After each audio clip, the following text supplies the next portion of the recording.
Oui, oui, il y en a qui me posent la question. C'est la méconnaissance. Je parlerai de méconnaissance, c'est-à-dire c'est souvent des jeunes, des adolescents, et qui ont des a priori, des gens qui viennent du bled, comme on dit. Une fois, j'étais avec une petite fille, elle devait avoir 6 ou 7 ans. 6 ou 7 ans, elle s'appelle Aya. Son prénom, elle est musulmane, elle s'appelle Aya. Et puis, au cours d'une conversation, je lui ai dit, bien, tu sais, moi, je m'entends avec tout le monde, que ce soit les chrétiens, que ce soit les musulmans, que ce soit les juifs. Et elle a eu cette réflexion, mais tu parles aux juifs? Et j'ai dit, oui, pourquoi mais c'est pas bien de parler aux juifs. Donc, il y a peut-être une question d'ignorance et d'éducation, peut-être de la part des parents. Et je lui ai expliqué, mais il n'y a aucun problème de parler avec des juifs. On peut parler, ce sont des gens comme toi et moi. Et donc, elle avait, dès l'âge de 7 ans, je crois qu'on lui inculquait des choses qui n'avaient pas lieu d'être. Et tu as raison de dire, oui, effectivement, même si il y a plusieurs communautés, je le vois ici actuellement, et ça, toutes les rencontres interreligieuses, il y a, toutes les communautés s'entendent bien. Et quand il y a des rencontres, tout le monde est là autour de la table. Et ça, c'est important, que ce soit de la part des juifs, de la part des mosquées ou de la part des différentes communautés, tout se passe bien. Mais je crois qu'il y a cette nouvelle génération qui arrive, ceux qui ont les adolescents qui ne comprennent pas bien souvent. Une fois, j'étais dans une manifestation à Lyon par rapport à la Palestine. C'était un défilé, un rassemblement. C'était simplement un rassemblement où nous définions. Et il y avait dans ce rassemblement des jeunes adolescents, 12-13 ans à peu près, qui se sont mis à taper sur les vitres des vitrines, sur les vitrines. Et j'étais avec un groupe d'imams et nous avons arrêté tous ces jeunes en disant, enfin arrêté, on les a empêchés de taper sur les vitrines en disant que ça ne servait à rien. C'est pas comme ça qu'ils pourraient se faire comprendre. Et il a fallu faire un travail d'éducation par rapport à tous ces jeunes, un travail permanent. Et tous ces jeunes, toutes ces nouvelles générations qui arrivent, peut-être que ça devient de plus en plus urgent de dialoguer avec tous ces jeunes. Et il y a un travail que les imams, que les prêtres, dans tous les quartiers, il y a quelque chose qui doit se faire. Mais pour qu'il y ait une bonne entente entre les différentes communautés, il ne faut pas qu'il y ait alors c'est vrai qu'il y a un conflit au Proche-Orient entre la Palestine et l'État d'Israël, mais il ne faut pas déplacer non plus en France s'en prendre à n'importe qui. Et ces petits jeunes s'en prenaient à n'importe qui. Mais il faut éviter. Et ça fait partie du dialogue. Ça fait partie de dialoguer avec, j'allais dire, même les plus jeunes, même si ce sont des ados ou même des préadolescents. Et là, je pense qu'il y a un énorme travail à faire auprès de la jeunesse.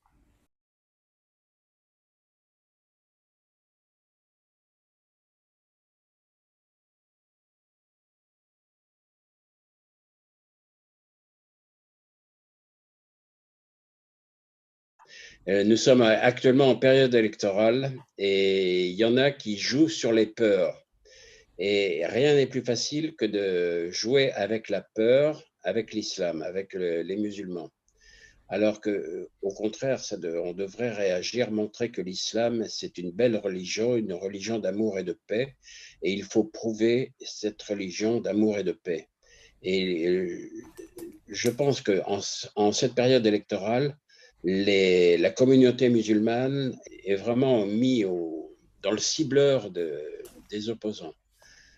Alors que je vois dans la ville, dans la cité, je vois à Lyon, on essaye de faire tout, je vois tous les efforts qui sont faits par les différentes communautés musulmanes, ne serait-ce que de pas faire de bruit en sortant de la mosquée, dès qu'il y a des rencontres, éviter tout ce qui peut déranger. Il y a les coutumes aussi, il y a des coutumes qui sont originaires d'Afrique du Nord. Il y a eu des barbecues sauvages. Hier, je suis allé en mairie, on a discuté de tout ça. C'est vrai que ce sont des choses qui sont un peu différentes, mais qui n'ont rien à voir avec la religion. Ça n'a rien à voir avec la religion et au contraire, les gens respectent beaucoup la religion. Mais je pense que, comme dit ma propre sœur qui est religieuse, l'islam me fait peur. Mais j'ai dit, qu'est-ce qui te fait peur dans... Est-ce que j'ai un couteau entre les dents? Elle me dit non, mais d'une façon générale, ça me fait peur. Je dis, est-ce que tu as déjà dialogué avec des musulmans? Essaye de dialoguer avec des musulmans et tu verras que c'est un message de paix. Et tout en dialoguant, il y a de très belles sourates. Il y a notamment dans la sourate La table est servie. Si Dieu l'avait voulu, il aurait fait de vous une seule communauté, mais il a voulu vous éprouver par le don qu'il vous a fait. Cherchez à vous surpasser les uns et les autres. Par les bonnes actions, votre retour se fera vers Dieu. Il vous éclairera au sujet de vos différends. On est tous différents. Et comme la religion musulmane, ça fait 1443 ans qu'elle est née, hein, qu'elle est mise en place, c'est une religion qui est totalement différente des autres judéo-chrétiennes, si je puis dire. Et il faut que les musulmans fassent, je dirais pas des efforts, ils font des efforts tous les jours, mais montrer que c'est une belle religion. Alors, il y a des rites un peu qui sont différents, il y en a qui... Il faut vivre normalement, il faut vivre et essayer de vivre le mieux possible et surtout en bonne communauté. C'est ça tout notre travail que nous devons faire tous au quotidien. Il y a aussi, c'est dans l'islam, une sourate qui dit, aux gens, nous vous avons créé d'un homme et d'une femme, nous vous avons Oui, répartis en peuples et en tribus pour que vous vous entreconnaissiez. oui. Un verset de l'islam qui est peu connu en fait, hein. Si, Mais oui, oui, oui, oui. mais alors Il justement, est, oui, ce qui me frappe aussi, c'est le fait qu'il parle d'un homme et d'une femme. Mhm, Alors j'ai l'impression que parfois le dialogue qui manque peut-être le plus dans notre société, c'est mhm, précisément le dialogue entre l'homme et la femme. J'ai l'impression oui, qu'il y a un durcissement là, c'est vrai, c'est en vrai. dehors des problèmes religieux, hein. Non, c'est Mais vrai. voilà. Mais si tu pouvais nous expliquer ce verset du Coran là, que les gens connaissent pas trop en fait, hein, sur Oui, oui, oui. l'entreconnaissance, l'entreconnaissance. L'entreconnaissance. Oui. Alors, c'est vrai, c'est au homme. On dit, d'ailleurs, quand Dieu s'adresse aux hommes, ça veut dire homme et femme en même temps, hein. Oui. Ô homme, nous vous avons créé d'un mâle et d'une femelle et de différentes communautés ou tribus pour que vous vous entreconnaissiez, pour que vous appreniez à vous connaître les uns les autres. Alors, c'est vrai que tu as raison, Laurent, de dire dans, dans un couple, un mari et une femme, si on manque, il faut dialoguer avec un homme et avec son conjoint. Si on ne se parle pas entre nous, bon, on finit par se taper dessus. Donc, c'est pas le but. C'est pas le but. Le dialogue est très important. Le dialogue et surtout dans le dialogue entre un homme et une femme, dans un couple, c'est très important. Mais continuer à dialoguer toujours en permanence.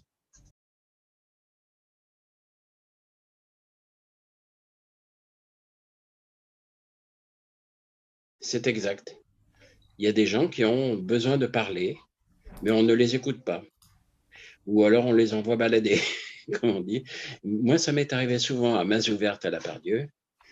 Il y a des gens qui ont un poids. Et se libérer d'un poids, c'est pas si facile que ça. Ça peut être un conflit familial ou un conflit avec des voisins ou un conflit. Puis simplement se libérer d'un poids.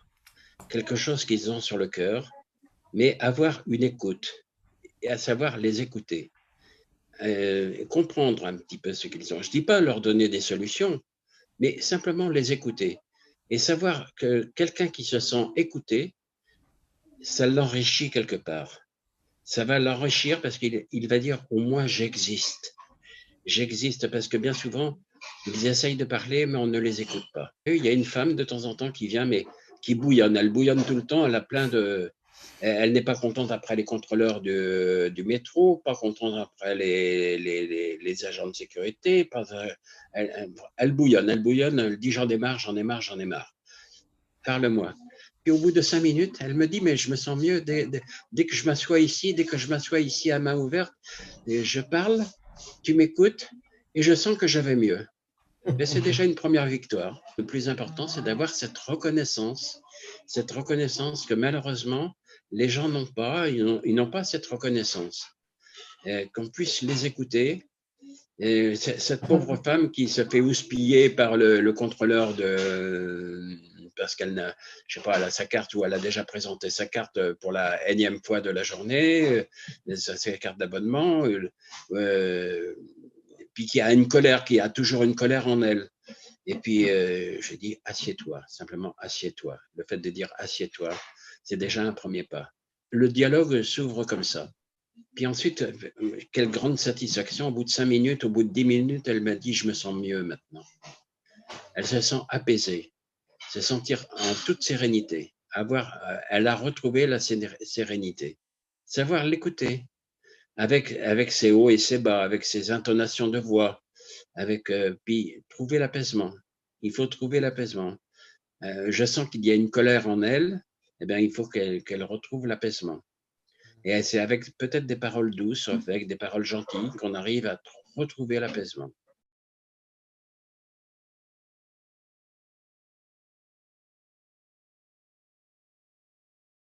Dieu est là quelque part, et ça, je crois que Dieu nous aide, Dieu nous aide, nous guide, et souvent, quand on fait appel à Dieu, il répond. Je réponds à l'appel de celui qui m'appelle. Il est présent. Alors, la mort, bien sûr, la mort existe, pas le plus tard possible, le plus tard possible, mais c'est un passage inéluctable, on passera par là. Moi, je ne connais personne qui soit éternel. Il n'y a que Dieu qui est éternel. Je pense que ce cheminement qu'il y a, ce cheminement au quotidien vers Dieu est permanent. Il est permanent, toujours avoir ce dialogue avec Dieu. On parle encore de dialogue. Et le dialogue, c'est un dialogue permanent. Quand on parle avec son prochain, comme nous parlons entre nous, nous parlons comme si Dieu était avec nous. Et Dieu est témoin de tout ce que nous faisons. Et bien souvent, je dis, ce n'est pas par hasard qu'il y ait cette rencontre. C'est une volonté de Dieu. C'est une volonté de Dieu qu'il y ait cette rencontre ensemble. Et Dieu a permis que nous puissions échanger ensemble. La mort, bien sûr, elle est là, mais le plus tard possible, mais on y pense à la mort, on se prépare à la mort quelque part. Mais après, pour toi, après, qu'est-ce qui se passe? La vie continuera. Moi, je pense à mes enfants et à mes petits-enfants. J'allais dire, j'espère que leur inculquer des valeurs, leur donner des valeurs à mes enfants et mes petits-enfants et leur inculquer ces valeurs. Une fois, j'étais avec mon petit-fils, il devait avoir 8 ans à cette époque-là, puis j'avais croisé dans la rue un monsieur à qui je lui ai dit bonjour, et puis c'était quelqu'un que je connaissais bien, et mon petit-fils me dit, c'est qui ce monsieur? Je dis, ben, ce monsieur, c'est un humaniste. Ah bon, il me dit, c'est quoi un humaniste? Je lui ai répondu, ben, c'est quelqu'un qui ne fait pas de différence entre les races, entre la couleur de peau, entre les religions, entre quelqu'un qui est en situation de handicap. Et il me dit, est-ce qu'un humaniste peut aimer les animaux? Oh, je dis, bien sûr, heureusement. Et il m'a dit, plus tard, je veux être humaniste. Car tu peux commencer dès maintenant à être humaniste avec tes copains. Humaniste, c'est aimer tout le monde et sans aucune différence. Et voilà, et avoir ce beau gentil. Et je veux lui inculquer ces valeurs d'humanisme.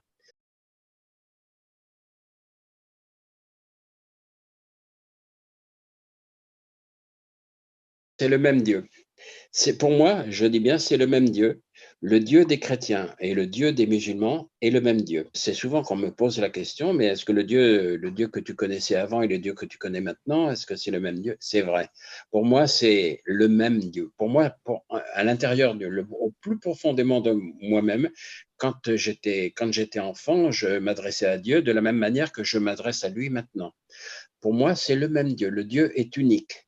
Il n'y a qu'un seul Dieu. Nul ne peut être engendré, il n'y a que lui qui existe. Il n'y a que Dieu qui existe. Il n'a pas d'associé, c'est le Dieu, c'est l'unique. Et le Dieu que j'ai connu quand j'avais 20 ans, 30 ans, et c'est le même que j'ai actuellement. C'est toujours le même Dieu. Et je m'adresse à lui comme étant mon confident. Et je n'ai pas changé, je n'ai pas varié. Je n'ai pas choisi un autre Dieu, c'est le même Dieu.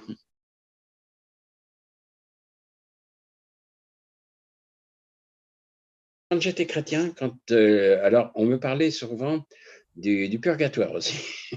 Dieu a créé le ciel et la terre, etc. Mais je crois que ma vision est beaucoup plus claire, beaucoup plus nette maintenant, et beaucoup plus nette. Bien souvent, étant enfant, on me culpabilisait quand, en me montrant le Christ sur la croix, et il y avait des grandes personnes, je dis des grandes, c'était des oncles ou des tantes qui me disaient, tu vois, Jésus est mort de ta faute parce que tu as fait des bêtises. On me culpabilisait en disant, regarde, Jésus est mort. Et donc, bon, c'est vrai, étant enfant, comme on fait croire aux enfants au Père Noël, on y croit, puis on culpabilise après, on culpabilise beaucoup. Et je crois que dans l'islam, il y a la vie et la mort, il y a l'enfer ou le paradis. Il y a toujours cette notion, bien sûr, on est là pour essayer de gagner son paradis, de gagner le paradis.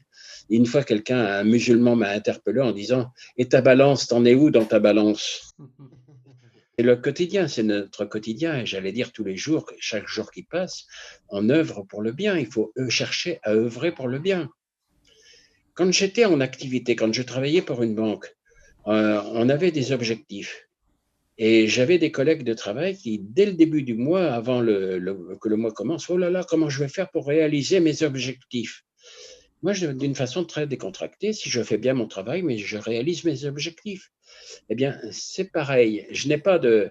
Quand ce collègue musulman qui m'interpelle en disant « Et ta balance, t'en es où dans ta balance ?» Pour moi, je veux continuer à œuvrer d'une façon tout à fait normale, comme j'ai œuvré pour obtenir mes objectifs quand je travaillais.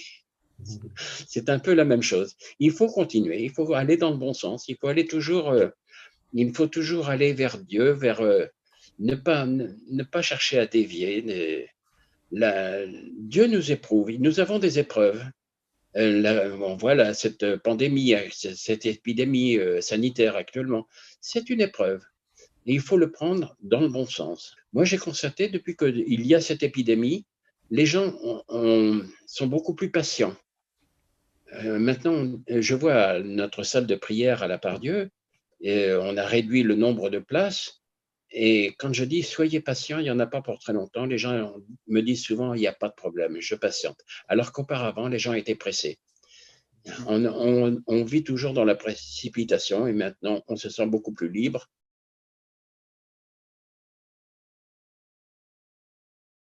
Et alors ça, c'est le père Delorme, le père Christian Delorme, souhaitait qu'on fasse une maraude ensemble. Bon, c'est très difficile d'organiser parce qu'il faut beaucoup de personnel pour organiser une maraude. Et malheureusement, auprès de Mains Ouvertes, nous n'avons pas assez de bénévoles pour pouvoir le faire. Alors moi, je suis allé déjà dans des maraudes extérieures j'appartiens à plusieurs associations interreligieuses et nous avions une association qui s'appelle Confluence des spiritualités, où il y a juifs, chrétiens et musulmans. Enfin, plutôt chrétiens et musulmans, islamo-chrétiennes. Et il nous est arrivé de faire des projets de maraude ensemble, c'est-à-dire qu'on soit à égalité, autant de musulmans que de chrétiens. Et ça, c'est très enrichissant. Alors, ça m'est arrivé plusieurs fois de faire des maraudes avec des musulmans ou de faire des maraudes avec des chrétiens, mais les deux réunis ensemble, c'est pas si facile que ça parce qu'il faut pouvoir trouver des bénévoles, suffisamment de bénévoles parce qu'une maraude, ça ne s'improvise pas, il faut le préparer à l'avance, mais trouver des volontaires qui puissent nous aider à faire une maraude. Alors, nous avons d'autres événements. Par exemple, nous avons une table ronde que nous allons faire au mois d'avril 2022 sur le thème de la joie. Il y aura Régine qui va annoncer la joie de l'Évangile. Je souscris à 100%. Concernant ton association, tu dis que vous n'êtes pas beaucoup de bénévoles. Tu es tout seul ou tu as quand même des rotations? Vous partagez le travail? Comment ça se passe? On n'est pas nombreux et je salue l'arrivée de Michel Bredard qui est parmi nous aujourd'hui, qui vient d'adhérer qui est nouveau bénévole et qui a déjà assisté à des permanences. Et on est très peu nombreux parce qu'on manque de plus en plus de bénévoles. Et le bénévolat, c'est très dur. Je reconnais que c'est pas si facile que ça. C'est pas si facile que ça parce qu'il faut prendre du temps. Et nous sommes à la part Dieu. Et je dis, si tu veux donner une part à Dieu, tu viens à la part Dieu.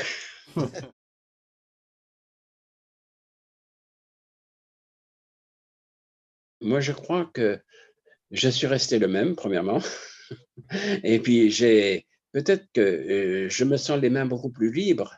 Enfin, plus libre en disant maintenant, je peux plus facilement méditer, activer. Enfin, la prière sera toujours la prière, ça existera toujours.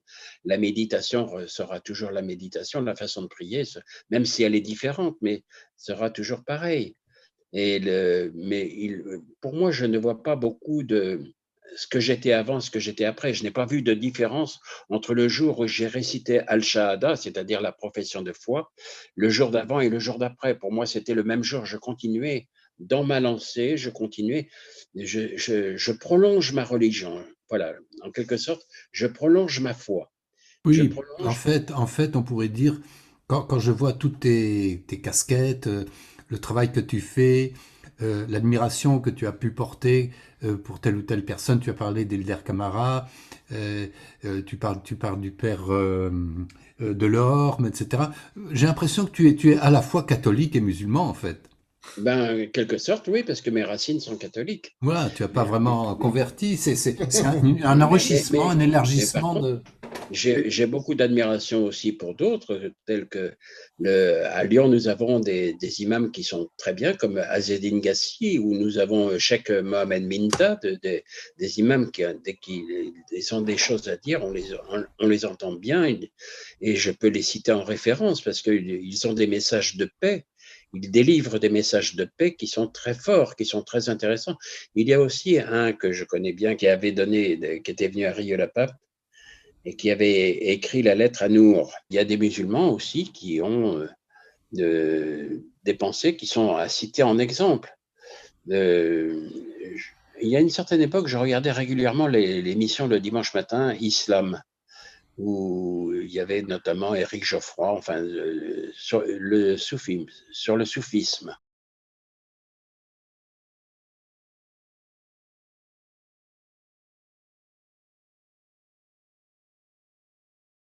Faut être présent, être à l'appel. Là, récemment, enfin, ma fille a perdu son conjoint au mois de janvier et elle est dans une très grande peine. Donc, son conjoint, son épaule, comme elle disait, au sens propre comme au sens figuré, elle n'est plus là. Et les enfants, mes petits-enfants en souffrent et elle-même, elle en souffre. Par contre, je suis toujours à son écoute. Si elle a besoin de m'appeler, je l'écoute. Si de temps en temps, je lui passe un petit coup de téléphone. Et être à l'écoute de ses propres enfants. Je dirais pas être chez eux en permanence, c'est pas ça, mais d'être, papa, j'ai besoin de te parler. Papa, j'ai envie de pleurer. Voilà. Ça, je dis, vas-y, tu peux pleurer. Et oui, mes enfants parlaient, mon petit-fils disait, papy, il faut que ça s'arrête. Être toujours présent, être toujours présent.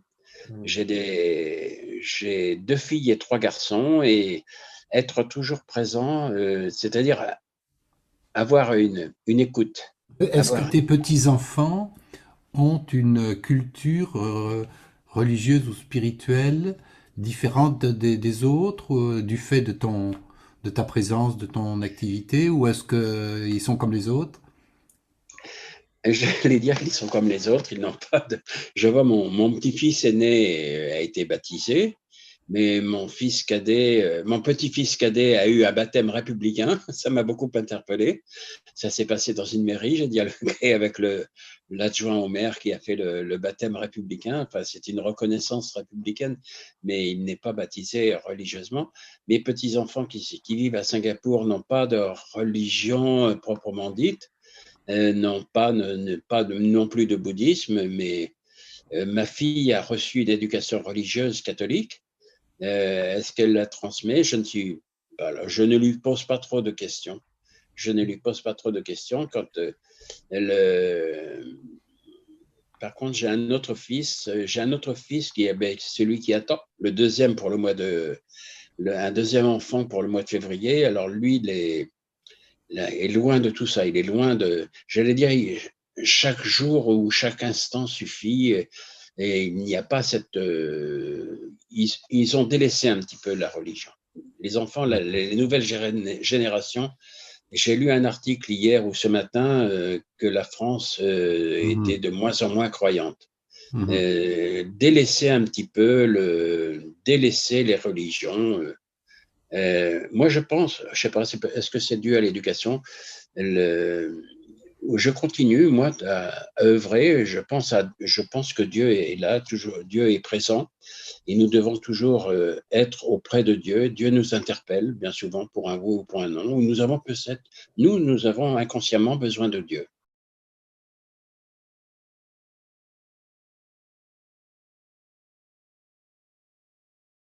Je n'ai pas voulu aller vers une autre religion, mais je crois que quand j'ai participé au Concile des jeunes de Thésée en 1974, quelque chose est monté en moi. Quelque chose m'est venu à ce moment-là, où j'ai trouvé quand on est dans l'église de la réconciliation à Thésée, il y a un dénuement. J'allais dire, il n'y a pas de chaise, il n'y a pas de banc, il n'y a pas de... C'est en toute simplicité. Et dans une mosquée, c'est un peu la même chose. Et quand la première fois que je suis rentré, et ça me fait à chaque fois, quand je vais à Thésée, je sens comme s'il y avait un manteau qui m'enveloppait. Quand je rentre dans l'église de la réconciliation, je ressens comme si j'étais enveloppé par un voile qui me protège à Thésée. Et j'ai ressenti la même chose dans des mosquées. Je suis allé à Istanbul, j'ai ressenti la même chose. Je me suis retrouvé dans le silence. Il n'y a pas de chaise, il n'y a pas de banc, il n'y a pas de rien. On s'assoit par terre. Eh bien, j'ai ressenti cette simplicité, j'allais dire, comment être en relation avec Dieu. Et être en relation avec Dieu, c'est dans la simplicité. C'est pas d'apparence. Et peut-être qu'en étant à genoux par terre, ou assis par terre, ou debout carrément, on est peut-être beaucoup plus en communion avec Dieu.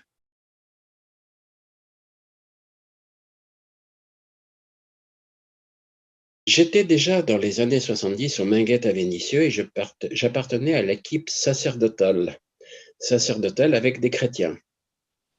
Et donc, il y avait en quelque sorte une sorte de mission, mais je trouvais qu'on traînait un petit peu des pieds. Je sais pas, enfin, c'était mon impression. J'ai dit on peut peut-être aller plus loin. Peut-être que j'étais beaucoup plus jeune à l'époque. Hein. J'avais une vingtaine d'années, 20 ans, 30 ans à peine, et j'avais envie d'aller encore plus loin. Et ce plus loin, je l'ai retrouvé dans la religion musulmane. Je l'ai retrouvé dans la religion musulmane. Et donc, je poursuis un petit peu ce que j'avais souhaité faire. Peut-être d'une façon, on continue et je vois que de plus en plus les rencontres islamo-chrétiennes sont très riches. J'appartiens à une association qui s'appelle Ribat el-Salem, le lien de paix, où il y a des choses concrètes qui se passent avec. Mais c'est bien, on continue chrétiens et musulmans. Bien sûr. Moi, je suis, de par mon nom d'origine algérienne, je ne suis pas de confession musulmane. J'ai été élevée dans une tradition musulmane. Donc, j'ai été mariée à un Français, j'ai 2 beaux enfants, 2 grandes filles. Une est restée musulmane puisqu'elle a été élevée dans le couscous et kaftan de sa tata, de sa grand-mère. Et l'autre a pris le côté beaucoup plus européen. Moi, je viens de citer, et ça j'y tiens parce que c'est très important. Je crois qu'il y a quelqu'un qui demandait ce qui se passait, pourquoi on en était arrivé là, au niveau des jeunes générations. Moi, je peux parler de ce que je connais. J'ai une 60aine d'années. Dans nos cités à nous, il y avait des Yougoslaves, des Espagnols, des Italiens, vous connaissez. Oui. Et tout le monde s'entendait très bien. Oui. Quand il y avait les communions, nos copines étaient habillées comme des mariées, elles étaient belles, on les jalousait même. Et c'était super convivial. Et ce que j'ai remarqué, c'est qu'il y a un revirement que moi je note, qui est absolument précis. C'est vers mes 17-18 ans, est arrivé dans la cité des choses qu'on ne connaissait pas. C'est la drogue. Ah oui, oui. J'étais dans les quartiers populaires, à Meudon-la-Forêt, et à Meudon-Bas, il y avait tous les gens qui étaient un peu plus riches, un peu plus nantis. Et donc, le shit était là-bas. Donc, voilà, pour plein de raisons, on a commencé à fréquenter, à élargir. C'était l'époque où Peace and Love aussi, hein. Donc, on se fréquentait, il n'y avait plus trop de barrières sociales. Et du coup, il y a eu aussi le shit, qui n'a plus été une barrière sociale. Et certains, pas beaucoup, très peu en fin de compte, de mes anciens camarades ont mal viré, mais ce n'était pas grave. Il n'y avait pas de deal vraiment, c'était juste de la consommation comme ça. On n'était pas dans des drogues dures du tout, on était vraiment dans du shit. Et ensuite, ça a commencé à s'aggraver, les cités sont devenues des problèmes. Les problèmes, quand vous les regardez à l'origine, ce n'étaient pas des problèmes de drogue ou de délinquance. Dans toute notre cité, dans tout mon quartier, il y avait 3 voyous. Il y avait Rémi, ouais, il y avait un Français et deux Arabes. Et c'était en gros des cas sociaux plutôt, qui ont viré, qui ont fait de la tôle, etc. Mais voilà, ça faisait partie du monde, hein, c'était normal. Le pourcentage était très équilibré. Et quand on est arrivé, à une situation beaucoup plus dure, en fin de compte, c'est que vous prenez les mêmes. On était tous dans ces cités-là, pas de très formidablement bons élèves, hein. À la maison, ça parlait français. Le dialecte du bled d'où venaient nos parents, c'était pas de l'arabe, c'était du dialecte. Il y avait un petit peu une confusion comme ça, donc ça n'aidait pas. Et puis, un contexte de fin de guerre d'Algérie, ça n'aidait pas. Mais on était élevés d'une façon assez rigoureuse et on ne nous apprenait pas à être des victimes. Donc, il fallait marcher droit et on marchait droit. Donc, je m'aperçois d'une chose, c'est que ce problème d'éducation qui est fondamental, c'est-à-dire retard scolaire, problème scolaire, vous rajoutez à ça un petit peu de shit, et puis vous arrivez à une situation où il devient très facile de dealer, de gagner de l'argent sans travailler. J'ai un de mes clients qui était inspecteur de la PJ, inspecteur tel, qui me disait « Comment voulez-vous, Leïla, que je réhabilite quelqu'un qui peut gagner 1 000 € dans la semaine en travaillant 4 jours ?» C'est juste pas possible. Donc, c'est ça qui s'est passé. Je l'ai vraiment identifié. Enfin, ça a été dans ma cité, c'était très, très réel. Et ensuite, on a continué à vivre et j'ai vu comment mes parents ont fait pour les cadets de la famille, comment ils ont fait pour les préserver de ça. Eh bien, vous allez rire. Ils ont fait, ma mère, c'est très simple. Elle est née à Inkerman en Algérie. Elle s'est mariée très jeune. Et très jeune, du côté de Oran, il y avait les pères blancs. Et les pères blancs, ils étaient là et ils permettaient pas mal de choses. Il y avait un dispensaire et puis il y avait aussi pour les femmes la possibilité de faire des broderies. Enfin bon, bref, c'était plutôt sympa. Et donc ma mère, elle a gardé dans sa tête qu'on pouvait demander de l'aide à des religieux de la communauté chrétienne. Donc, elle a mis mon frère chez les jésuites. Il a poursuivi des études à l'abri parce qu'on a beaucoup d'écart entre mon petit frère et ma sœur aînée et moi. Et donc, il a été élevé dans une communauté religieuse jésuite pendant tout son primaire.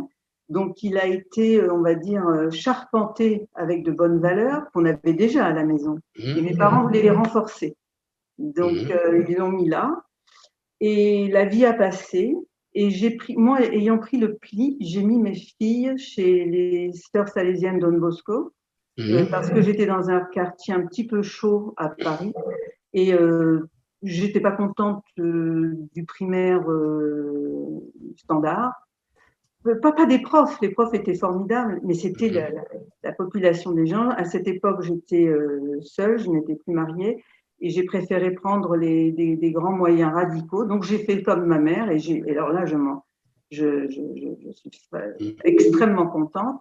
Et mes filles assistaient tous les vendredis à il y avait 2 heures où un représentant religieux venait et expliquer sa religion. Ça pouvait être un bouddhiste, un juif, un musulman, un protestant. Donc, si vous voulez, on peut être d'un milieu très simple. Oui. Mais, si vous voulez, il y a le fil rouge qui nous a sauvés, nous. C'est les valeurs d'éducation de mes parents, mais ils ne se sont pas gênés pour prendre et de l'aide dans les autres communautés religieuses. Oui, ça nous a sauvés. C'est un bel exemple, justement, que c'est vraiment de la valeur spirituelle qui est importante. La priorité, c'est ce qui nous unit, non pas ce qui nous divise, mais aussi ce qui est important, c'est que plutôt que de lutter contre les communautarismes, il faut comprendre que les communautarismes sont des aides si on sait ne pas être sectaire, justement, et utiliser les valeurs que les communautés peuvent développer dans leur foi, dans leur spiritualité. Oui, et je voudrais ajouter une dernière chose. Étant maintenant basé sur un côté du 78 où il y a la première république islamique qui s'appelle Trappes, chez les musulmans de ce coin, on se marre en disant ça, mais c'est vraiment vrai. Vous allez au marché de Trappes du vendredi, c'est magnifique. Il y a la chaleur humaine, c'est fabuleux, fabuleux. Et vous voyez vraiment les groupuscules extrémistes. Vous les voyez, ils sont là, ils sont libres, ils sont chez eux. Et moi, qui suis d'origine arabe et qui a été élevée dans le bain musulman, même si je ne le pratique pas, je suis tout à fait à l'aise pour dire que je ne suis pas forcément d'accord de voir des comportements, si vous voulez, qui vont créer et attirer l'antagonisme. Alors que ce n'est pas représentatif de mes parents, ce n'est pas représentatif de plein de gens que je connais qui sont la bonté même, et je dirais même de la sagesse même. Donc, comment faire et que faites-vous, vous, à Lyon, pour essayer pas de lutter, mais parce que lutter, j'y crois pas trop. Mais comment faire, nous sommes d'accord, comment faire pour ne pas donner du charbon à la locomotive de ce que vous disiez tout à l'heure concernant c'est un travail quotidien. En tout cas, merci Léla d'avoir témoigné, parce que c'était très riche tout ce que tu as pu dire, c'était très bien. Moi, je crois que je vais reprendre la phrase du pape François. Quand il parle du dialogue interreligieux, il disait faisant partie du dialogue social comme contribution à la paix. Le dialogue interreligieux, il faut continuer à dialoguer, surtout avec les plus jeunes.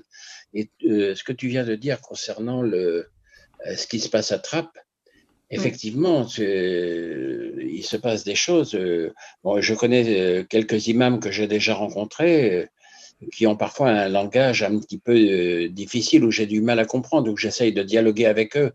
Mais ils ont une certaine vision un petit peu qui est un peu raide, mais il faut continuer à dialoguer. On a tous en chacun de soi des valeurs, et ces valeurs, il faut les mettre en exergue, il faut les transmettre ces valeurs dès qu'on peut le faire. Il faut le faire. C'est un peu le but. C'est pas si facile tous les jours. Des jours, on a envie de se taire, on a envie de rien dire. Mais il y a des jours, il faut oser parler. Il faut aller vers les uns, il faut aller vers les autres. Et c'est vrai que mes petits-enfants m'aident quelque part quand ils m'interpellent. Papa, il faut que ça s'arrête. Papy, il faut que ça s'arrête. Et bon, bien sûr, quand on a 20 ans, quand on n'a pas les mêmes pensées que quand on est senior déjà. On n'a pas les mêmes façons de penser. Mais pour moi, je pense qu'il faut continuer à dialoguer. Et si c'était à remettre 150 fois sur la table, 150 fois, je recommencerai à mettre sur la table, à chercher à dialoguer avec les uns et avec les autres. C'est pas si facile. Bah, tu as toute mon admiration parce que c'est vraiment le seul secret. C'est courageux, hein, cette persistance. Vraiment, merci. C'est courageux, Ouais. c'est exemplaire. C'est magnifique. Vraiment, Abdelmalik Richard, nous te remercions tous beaucoup parce que malheureusement, on doit clore cette session. Vraiment, tu as apporté ta bonhomie, ta persévérance, ton engagement, le fait d'être papy à l'écoute de ses petits-enfants. Un souhait, c'est que un jour, ça serait très, très intéressant de pouvoir t'entendre et t'enregistrer parler avec ta sœur religieuse. Ça sera un dialogue vraiment, je pense, qui mériterait le détour. Nous avons des dialogues très riches tous les deux. Et elle-même, qui vit dans le silence et la contemplation, sort de son silence pour m'appeler régulièrement, à peu près une fois tous les 15 jours. Depuis le téléphone de sa communauté. Voilà. Eh bien, un jour, tu l'inviteras, je ne sais pas si elle osera, mais à venir ici parler avec nous. Je pense que ça aura beaucoup de succès. Je suis désolé pour ceux qui avaient encore des questions à poser, mais là, vraiment, il faut que nous mettions fin à ce programme. Vraiment, Abdelmalik Richard, merci beaucoup. Je pense que tu mérites un applaudissement. Merci. Merci à tous. Merci à vous tous.